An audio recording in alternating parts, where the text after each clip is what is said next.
কদ আফলাহা মান যাক্কাহা, সে ব্যক্তি সফল হলো যার হৃদয়টা পবিত্র, নিষ্পাপ, নিষ্কলুষিত হলো, সে ব্যক্তি সফল হবে ইনশাআল্লাহ।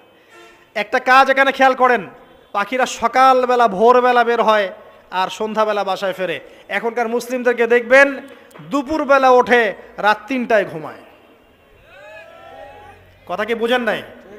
পাখির একদম ভোরবেলা ওঠে, যখন ফজরের আজান দিচ্ছে ঠিক তার আগ মুহূর্তে পাখির কিচিরমিচির শুনছেন, তার মানে নামাজের ওয়াক্ত প্রায় চলে যাচ্ছে, তার মানে তার আল্লাহ পাকের হুকুমের সাথেই জেগে ওঠে, সূর্য ডুবে তারা ডুবে যায়।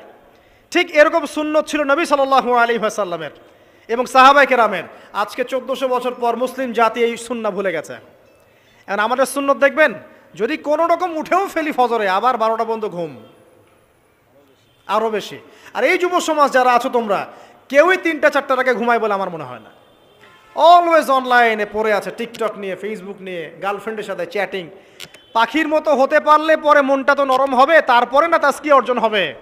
পাখির রুটিনটা কি? ভোরবেলা বের হয় আর সন্ধ্যাবেলা বাসায় ঢোকে। অতএব আমরা যদি রাসূলুল্লাহ সাল্লাল্লাহু আলাইহি ওয়াসাল্লামের সুন্নাহ মতো ওই ভোরবেলা উঠতে পারি আর আর্লি নাইট ঘুমিয়ে যেতে পারি এবং সারাদিন যদি রাসূলের সুন্নাহগুলোর উপর আমল করতে পারি, তাজকিয়া অর্জন হবে ইনশাআল্লাহ। কথা বুঝতে পারছেন? 2, পাখির মতো নরম মন লাগবে। এখনকার আমরা যারা বেঁচে আছি, আমাদের মনগুলো কঠিন। কেমন কঠিন? পাথরের মতো কঠিন। আমরা যখন দেখি একটা মাইয়েতকে নিয়ে যাওয়া হচ্ছে জানাজায়, আমাদের কোনো ফিলিংস কাজ করে না।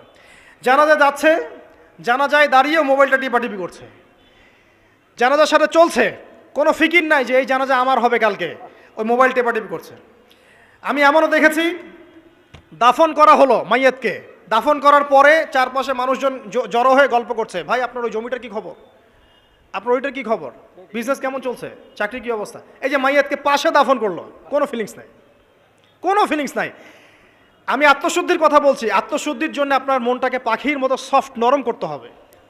যখন আপনি সফট নরম করবেন এবং আত্মশুদ্ধি অর্জন করবেন, তখন 2 ডানা মেলে আপনি আকাশে উঠতে পারবেন ইনশাআল্লাহ। আত্মশুদ্ধি অর্জন না করতে পারলে ডানা কেটে পড়ে যাবে, তখন আর আকাশে উঠতে পারবেন না।